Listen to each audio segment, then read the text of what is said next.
Hi, welcome to the Unconventional Homestead. I'm Jenny, and tonight we're making enchilada soup for a crowd. It's my recipe. I hope you'll come along, and I hope you'll give it a try. We have diced tomatoes from our garden that were frozen. I made 4 pounds of black beans, 4 batches of rice, so that's 8 cups of rice. So 2 batches in a 6-quart Instapot, 4 cups and 4 cups. I have a bunch of tomato sauce from when I diced, so that's over 8 quarts. When I dice tomatoes, I always strain them to go in the freeze dryer, and I'm using the tomato juice tonight. And then we have corn that was canned from our garden. I got flying things and a whole bunch of spices. Oh, and hamburger. The hamburger's thawing. I had it in the refrigerator and it still was not completely thawed out. In our really big, and I'm gonna move this so you can see, in our really big, new to us soup pot, I have 4 tablespoons of bacon grease. If you're not saving your bacon grease, you're throwing money away. That's how you can save money on your grocery bill, is using things in your cooking to add flavor, but that you don't have to buy, that most people throw away. Bacon grease is one of them. I'm not sure I'm using anything else tonight, but let's get started. So we are melting the bacon grease. I have 4 tablespoons of flour. We're gonna cook it to get rid of that raw flour taste. I do not like white sauce, and I think it has to do with flour. If you don't cook it to get rid of that,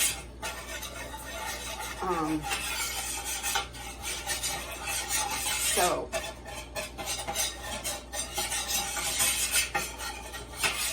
now I don't want it to burn though, so I'm going to add in our 3/4 cup of dehydrated onions. That is probably one of my most favorite things to use in the kitchen to save some time. So now I think we'll be able to see inside there pretty quickly. I am gonna do 3 tablespoons of chili powder.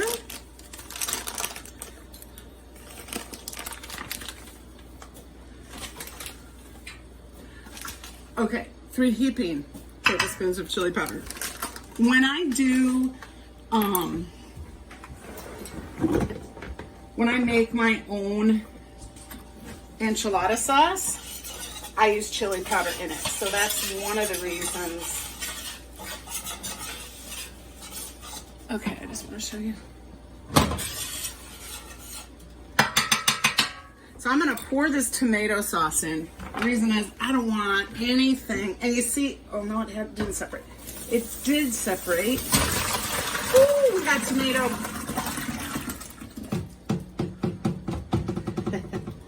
But awesome. I'm gonna get a spatula because a little bit of it is thick and I wanna get all of that. That is gonna give us that nice enchilada flavor.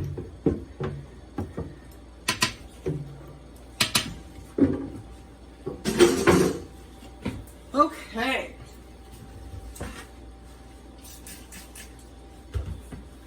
I really made a mess of that. But everything can be wiped. But I like to do it, especially with tomato sauce, when it's still wet, because when it dries, it's much more difficult to get off. Okay, so let's get my wooden spoon.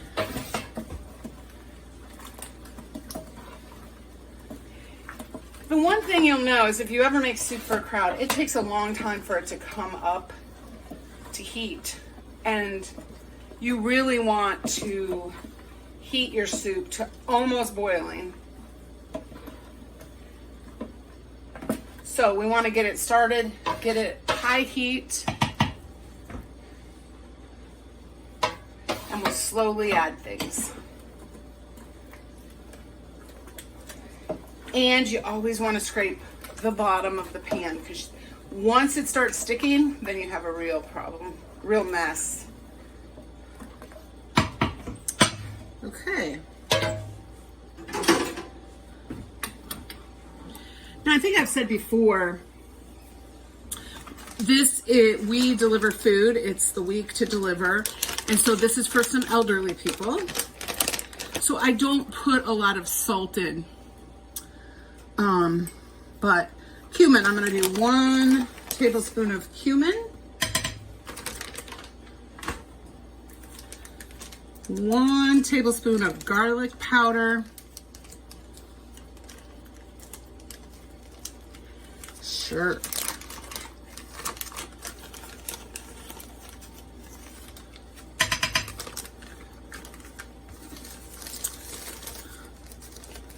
I think I'll do 2 tablespoons of oregano.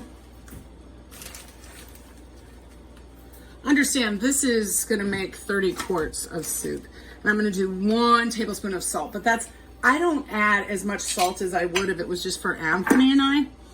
People can add their own salt. And then just pepper. And I just do a few shakes. Enough pepper. Because again, if you're cooking for other people, you need to be careful. And the other thing that I thought was interesting when I was reading recipes for enchilada sauce was apple cider vinegar. So I'm going to do 2 tablespoons of apple cider vinegar. I'm just going to trust them that adds something. And we'll go from there.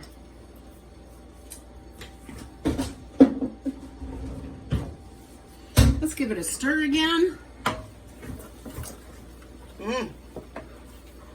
I'll tell you what, it does smell like enchilada sauce. It smells wonderful. If you have any of your spices that are clumping, just press them against the side. You have lots of time to incorporate them, but you don't want to miss them either. You don't want somebody getting all of the cumin and nobody else getting it.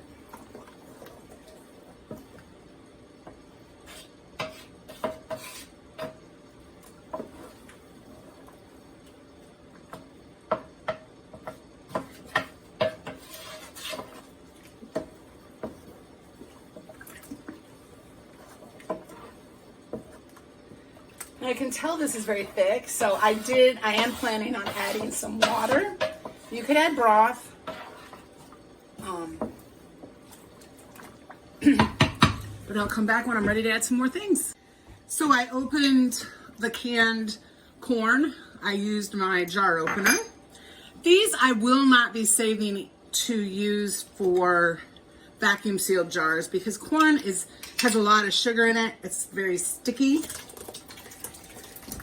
I think I said in my last soup video that had corn, I prefer corn freeze-dried or frozen, but to me, freeze-dried because then I'm not taking up space in my freezer. So I always have a lot of things that are waiting to be processed in my freeze dryer or in my freezers.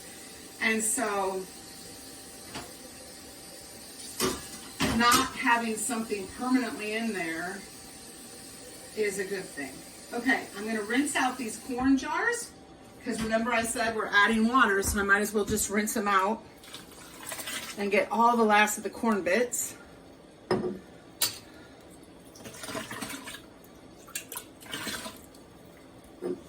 So there's 2 more jars emptied, which is awesome.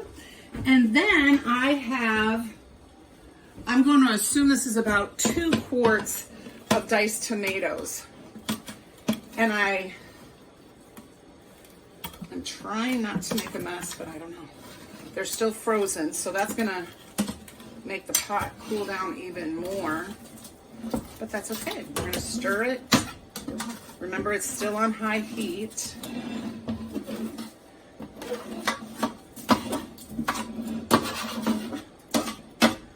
But I chose to use these diced tomatoes because they were getting ready to go in the freeze dryer, and I thought, why put them in the freeze dryer when I can just put them in now?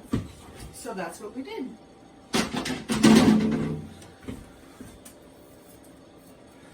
Okay. So I'm going to stir, and I'll bring you right back. So, in looking at this, I went down and I grabbed 3 quarts of tomato sauce. So now what I have in there was tomato juice. This is a little thicker, but it's more concentrated flavor too. And I got 2 more quarts of corn.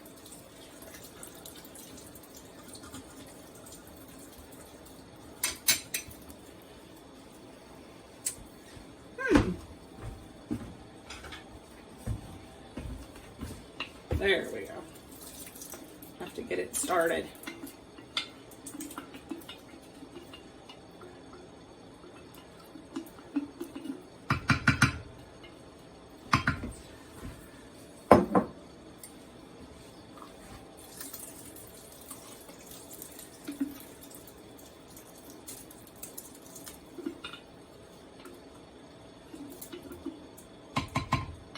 So in the comments below, let me know, do you like to make soup? Do you make soup? I love to make soup, but in all honesty, I don't like to eat it. And I know I've said that before. Here we go. I've said that before, but I don't. But I'm gonna get some more water and rinse these jars.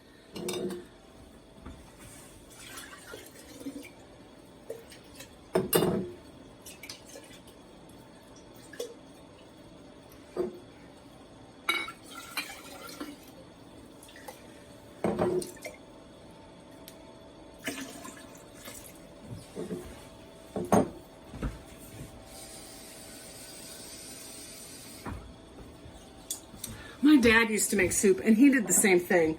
He couldn't make just a little bit, and I remember when I was a little bit younger, just kind of making fun of him, laughing, not making fun of him, but laughing, because he had enough soup to feed, you know, the whole town.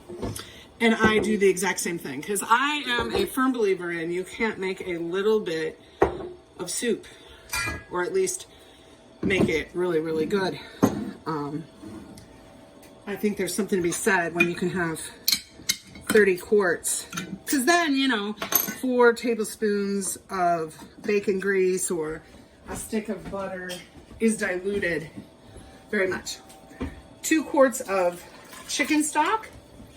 I want to thin out that tomato sauce a little bit.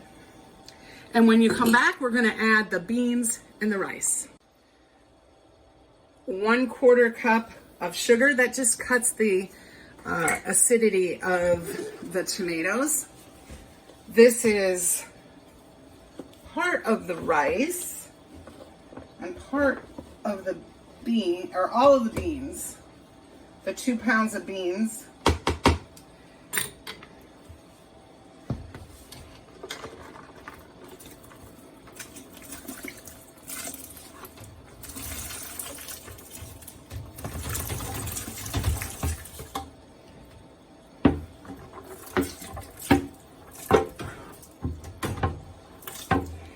And just so you know, I drained the beans when I put them in here last night.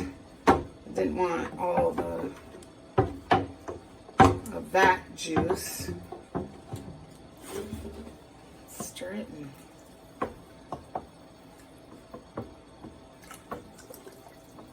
I'll tell you what, this smells phenomenal. We got some dirty dishes.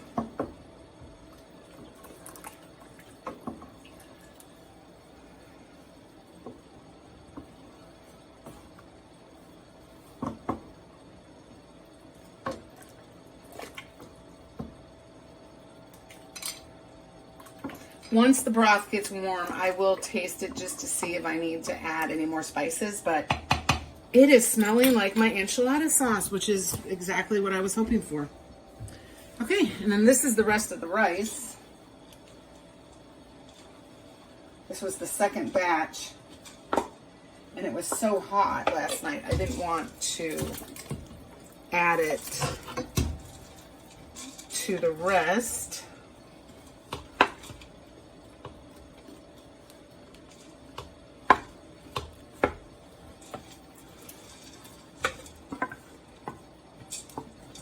Okay.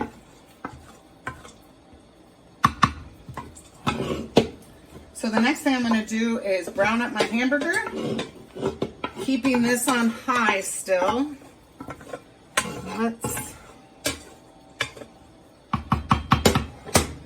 Here's my test. Oh no, unfortunately I can still hold my hands on it, so we have a ways to go yet, but that's okay. It smells wonderful. It's smelling up the kitchen really well, and I want everything to get heated through, and we'll get it packaged up tonight. It's not that late yet. Just feels like it. Anyway, it looks really nice, and I'll bring you back in a minute. So I have added some of the 3 pounds of hamburger. I like to drain it. I don't like the flavor of ground beef fat. I did add 1 stick of butter, so it is melting. I like that flavor of fat, so when I add the meat, I usually will do that. And I also added 1 more tablespoon of salt. I'm gonna let it come up a little bit more in temperature. It's getting there. And then I'll taste it 1 more time and see if we need to increase any of the spices. But I'm liking, now that it's getting warmer, you'll notice I'm seeing more of the rice and the black beans, and now the ground beef up here. So this is looking really good. And it smells amazing. Okay, just more time. Okay, so it is getting warmer, and I am going to taste it. I think I'm gonna add a few things. It smells really good. Ooh. Oh, nice. You know, whenever you put rice in soup, it just swells. And that's gonna be some nice.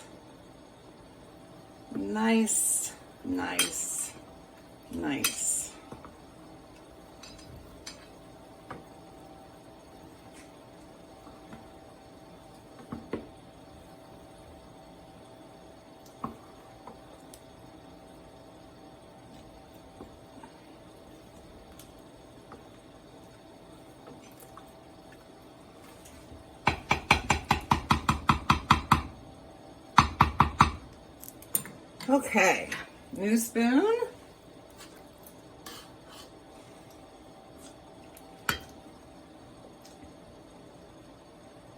I'm definitely going to add a little garlic.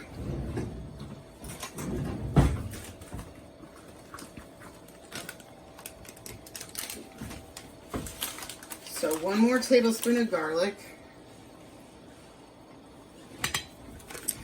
And then I'm going to do 2 more tablespoons of chili powder, just to pump up the flavor. And 1 more cumin.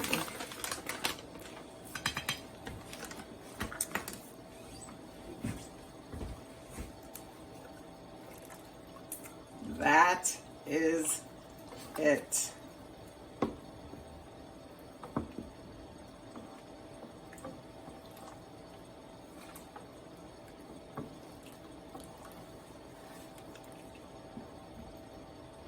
I do feel a little bit sticking to the bottom, but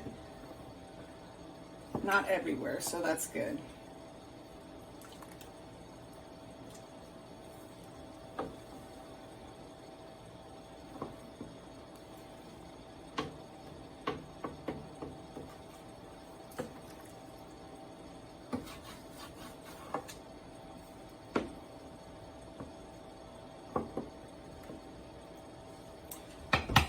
me get another spoon. I didn't think I'd need it anymore.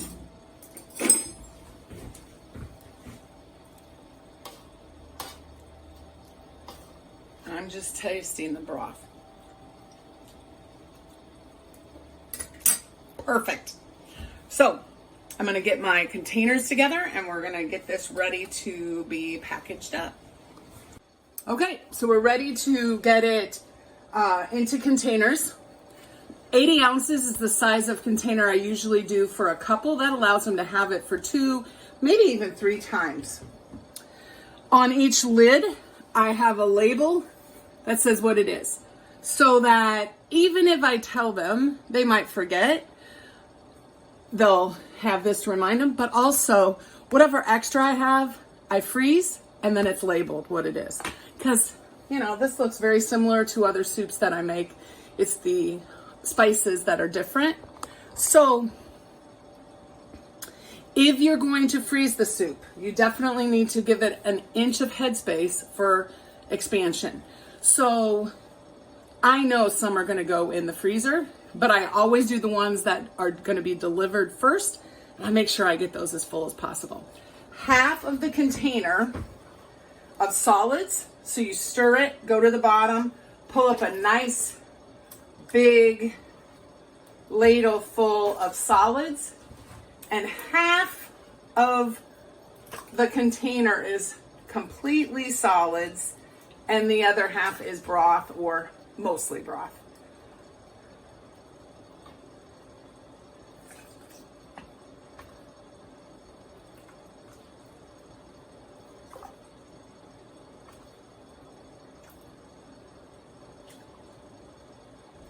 Now, I also then set these on a cookie sheet, so it makes it easier for me to carry them out there to the garage where they will cool for a few hours before I put the lids on them and put them in the refrigerator.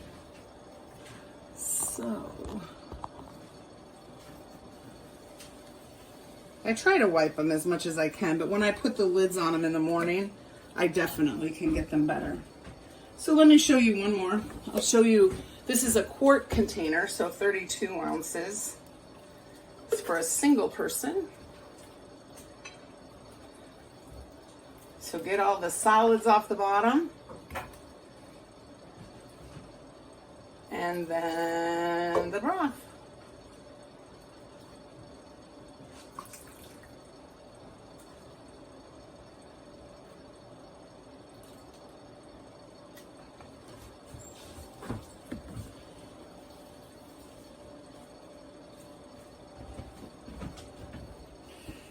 Let me get these all packaged up and I'll let you know how much we have. We got soup. So, got 29 containers of soup, and 8 of them are doubles. So there's lots of soup to go around. This middle is the only one that we're delivering on Saturday. These 2 go in the freezer and we'll deliver them later next week. And the rest of them go in the freezer to give some other family or some other people. And that's why, remember, you want at least an inch of headspace if it's going to go in the freezer. It turned out wonderful. I took a picture. I'll put it on the beginning of the video where I did have a little bit of the rice stick. And I know that I should have waited to put the rice in until right at the end. So learn from my mistake, but it didn't hurt the soup at all. It's beautiful. It tastes wonderful. It's even going to be better on Saturday when we deliver it because it has a few days to sit and really let everything mix together well. So again, until next time, make sure you're preserving your food.